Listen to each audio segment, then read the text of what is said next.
श्राद्ध पद्धति के अंतर्गत मुख्यतः आजकल बहुत सारी भ्रांतियाँ फैली हुई हैं। मेरे पास भी बहुत सारे जजमान आते हैं, पंडित जी मेरे पिताजी ख़त्म हो गए, मेरी मम्मी ख़त्म हो गई है, प्लीज़ आप जो है हवन करवा दीजिए, शुद्धि के लिए हवन करवा दीजिए। एक्चुअली मैं सभी के ज्ञान के लिए बताना चाहूँगा कि जब तक एकोदश श्राद्ध एक साल के मतलब वार्षिक श्राद्ध पितृ की जो भी मृत व्यक्ति है उसकी मतलब वार्षिक श्राद्ध ना हो जाए तब तक हवन का विशेष प्रोसीजर विशेष पद्धति नहीं है। मूलतः तो पिंडदान या श्राद्ध जो है तर्पण पिंडदान ये सब चीज़ें पितरों को मिलती हैं। हवन नाम की केवल अग्नि का प्रयोग पिंडदान के अंतर्गत वेदी की रक्षा के लिए जो है वेदी के चारों तरफ अग्नि को घुमा के अग्नि को बगल रख देने का प्रोसीजर होता है। और वार्षिक श्राद्ध तक तो कोई ऐसा हवन का प्रोसीजर मैंने पढ़ा है, वार्षिक श्राद्ध पद्धति गीता प्रेस गोरखपुर की ये सब चीज़ें पढ़ा, इसमें हमको कहीं मिली नहीं बात। एक्चुअली क्या है, बहुत सारे पंडित लोग जजमानों को बड़े बड़े कर्मों में फंसा देते हैं, खर्चे में डालते हैं और हवन करवाते हैं। जबकि जो है पिंडदान करो। पिंडदान करने से क्या है कि पिंडदान सस्ता भी पड़ जाएगा आपको, सस्ते में आपका कल्याण और पितरों का भी कल्याण हो जाएगा। और आप लोग हवन के चक्कर में मत पड़िए।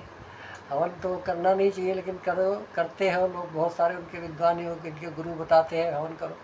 मैंने तो कहीं पढ़ा नहीं, लेकिन जो है हवन का प्रोसीजर जो है पार्वण श्राद्ध मतलब वार्षिक श्राद्ध कंप्लीट हो जाने के बाद पार्वण श्राद्ध मतलब साल भर के बाद जो तिथियां आती हैं या अमावस्या, इन सब में जो है तिथियों पे प्रतिपक्ष अमावस्या या पार्वण श्राद्ध या जो और भी जो मतलब करना चाहो पार्वण श्राद्ध साल भर कंप्लीट होने के बाद ही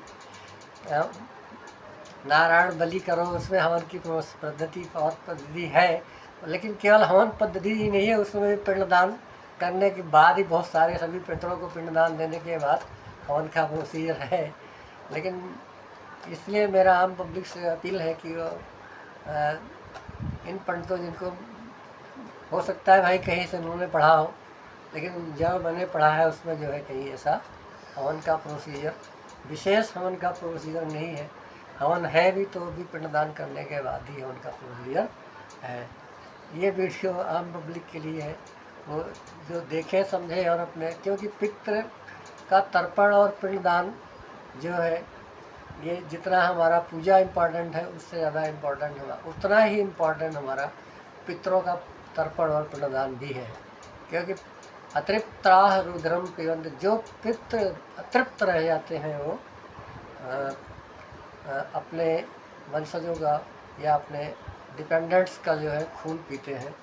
और उससे क्या है कि पितृ दोष नाम का दोष लगता है। और बहुत सारी पितृ दोष की तो आम पब्लिक को सभी को जानकारी है कि वंशज मतलब संतति की दिक्कत, धन धान्य रोग मृत्यु ये सब चीज़ों का दिक्कत बनी रहती है। इसलिए अपील है कि कृपया हवन के प्रोसीजर के चक्कर में मेरे पास मत आइए, और अगर आइए तो आप पिंडदान कराना है या एकोदश श्राद्ध कराना है, इसलिए आप लोग आइए।